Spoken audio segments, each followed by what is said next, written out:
नमस्कार। आज मैं मन्नू भंडारी जी द्वारा रचित कहानी यही सच है का 5वां भाग लेकर आई हूँ। पिछले भाग में हम लोग यहाँ तक सुन चुके थे कि आज तो इस खुशी में पार्टी हो जाए। मित्रों, आगे की कहानी प्रस्तुत करने से पहले आप लोगों से मेरा एक अनुरोध है कि अगर आप लोग मेरे चैनल को सब्सक्राइब नहीं किए हैं तो ज़रूर सब्सक्राइब कीजिए ताकि मैं पूरी कहानी आप लोगों तक पहुँचा सकूँ। प्रस्तुत है आगे की कहानी। काम की बात के अलावा यह पहला वाक्य मैं उसके मुंह से सुनती हूँ। मैं ईरा की ओर देखती हूँ। यह प्रस्ताव का समर्थन करके भी मुन्नू की तबीयत का बहाना लेकर अपने को काट लेती है। अकेले जाना मुझे कुछ अटपटा सा लगता है। अभी तक तो काम का बहाना लेकर घूम रही थी, पर अब फिर भी मैं मना नहीं कर पाती। अंदर जाकर तैयार होती हूँ। मुझे याद आता है निशीत को नीला रंग बहुत पसंद था। मैं नीली साड़ी ही पहनती हूँ। बड़ी चाव और सतर्कता से अपना प्रसाधन करती हूँ और बार बार अपने को टोकती जाती हूँ। किसको रिझाने के लिए यह सब हो रहा है? क्या यह निरा पागलपन नहीं है? सीढ़ियों पर निशीत हल्की सी मुस्कुराहट के साथ कहता है, इस साड़ी में तुम बहुत सुंदर लग रही हो। मेरा चेहरा तमतमा जाता है, कनपटियाँ सुर्ख हो जाती हैं। मैं चुपचाप ही इस वाक्य के लिए तैयार नहीं थी। यह सदा चुप रहने वाला निशीत बोला भी तो ऐसी बात। मुझे ऐसी बातें सुनने की जरा भी आदत नहीं है। संजय न कभी मेरे कपड़ों पर ध्यान देता है, न ऐसी बातें करता है, जबकि उसे पूरा अधिकार है और यह बिना अधिकार ऐसी बातें करे। पर जाने क्या है कि मैं उस पर नाराज़ नहीं हो पाती हूँ, बल्कि एक पुलकमय सिहरन महसूस करती हूँ। सच, संजय के मुँह से ऐसा वाक्य सुनने को मेरा मन तरसता है, पर उसने कभी ऐसा बात नहीं की। पिछले 2.5 साल से मैं संजय के साथ रही हूँ। रोज़ ही शाम को हम घूमने जाते हैं। कितनी ही बार मैंने श्रृंगार किया, अच्छे कपड़े पहने, पर प्रशंसा का एक शब्द भी उसके मुंह से नहीं सुना। इन बातों पर उसका ध्यान ही नहीं जाता। यह देखकर भी मैं जैसे यह सब नहीं देख पाता। इस वाक्य को सुनने के लिए तरसता हुआ मेरा मन जैसे रस से नहा जाता है। पर निशीत ने यह बातें क्यों कही? उसे क्या अधिकार है? क्या सचमुच ही उसे अधिकार नहीं है? नहीं है। जाने कैसी मजबूरी है, किसी विवशता है कि मैं इस बात का जवाब नहीं दे पाती हूँ।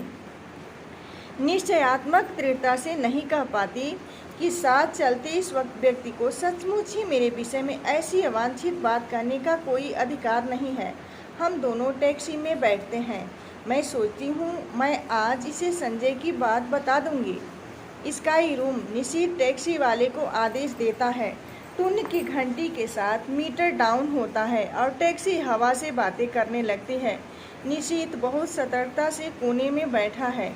इस बीच इतनी जगह छोड़कर कि यदि हिचकोला खाकर भी टैक्सी रुके तो हमारा स्पर्श न हो। हवा के झोंके से मेरी रेशमी साड़ी का पल्लू उसके समूचे बदन को स्पर्श करता हुआ उसकी गोदी में पड़कर फरफराता है। वह उसे हटाता नहीं है। मुझे लगता है यह रेशमी सुवासित पल्लू उसके तन मन को रस से भिगो रहा है। यह स्पर्श उसे पुलकित कर रहा है। मैं विजय के अकथनीय आह्लाद से भर जाती हूँ। आज भी मैं संजय की बात नहीं कह पाती, चाह कर भी नहीं कह पाती। अपनी इस विवशता पर मुझे खींच भी आती है, पर मेरा मुंह है कि खुलता ही नहीं। मुझे लगता है कि मैं जैसे कोई बहुत बड़ा अपराध कर रही हूँ, पर फिर भी मैं कुछ नहीं कह सकी।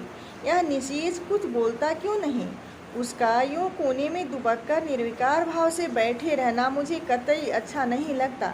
एकाएक ही मुझे संजय की याद आने लगती है। इस समय वह यहाँ होता तो उसका हाथ मेरी कमर में लिपटा होता। यूँ सड़क पर ऐसी हरकतें मुझे स्वयं पसंद नहीं, पर जाने क्यों किसी की बाहों को लपेट के लिए मेरा मन ललक उठता है।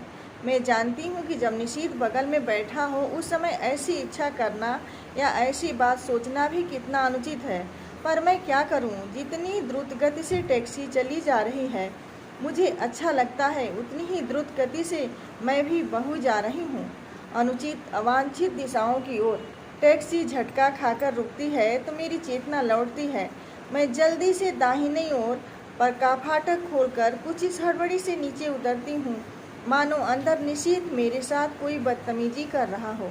अजी, इधर से उतरना चाहिए कभी, टैक्सी वाला कहता है। मुझे अपनी गलती का भान होता है। उधर निशीत खड़ा है, इधर मैं, बीच में टैक्सी। पैसे लेकर टैक्सी चली जाती है तो हम एक दूसरे के आमने सामने हो जाते हैं। एकाएक ही मुझे ख्याल आता है कि टैक्सी के पैसे तो मुझे ही देने चाहिए थे, पर अब क्या हो सकता था। चुपचाप हम दोनों अंदर जाते हैं। आसपास बहुत कुछ है, चहल पहल, रोशनी, रौनक, पर मेरे लिए जैसे सबका अस्तित्व ही मिट जाता है। मैं अपने को सबकी नज़रों से ऐसे बचा कर चलती हूँ मानो मैंने कोई अपराध कर डाला हो और कोई मुझे पकड़ न ले। क्या सचमुच ही मुझे कोई अपराध हो गया है? आमने सामने हम दोनों बैठ जाते हैं। मैं होस्ट हूँ, फिर भी उसका पार्ट वही अदा कर रहा है, वही आर्डर देता है। बाहर की हलचल और उससे अधिक मन की हलचल, मैं अपने को खोया सा महसूस करती हूँ। हम दोनों के सामने बैरा कोल्ड कॉफ़ी के गिलास और खाने का कुछ सामान रख जाता है। मुझे बार बार लगता है कि निशीथ के कुछ कहना चाह रहा है। मैं उसके होठों की धड़कन तक महसूस करती हूँ। वह जल्दी से कॉफ़ी का स्ट्रॉ मुँह से लगा लेता है। मूर्ख कहीं का, वह सोचता है मैं बेवकूफ़ है। मैं अच्छी तरह जानती हूँ कि इस समय वह क्या सोच रहा है। मित्रों, आगे की कहानी मैं अगले वीडियो में लेकर आऊँगी।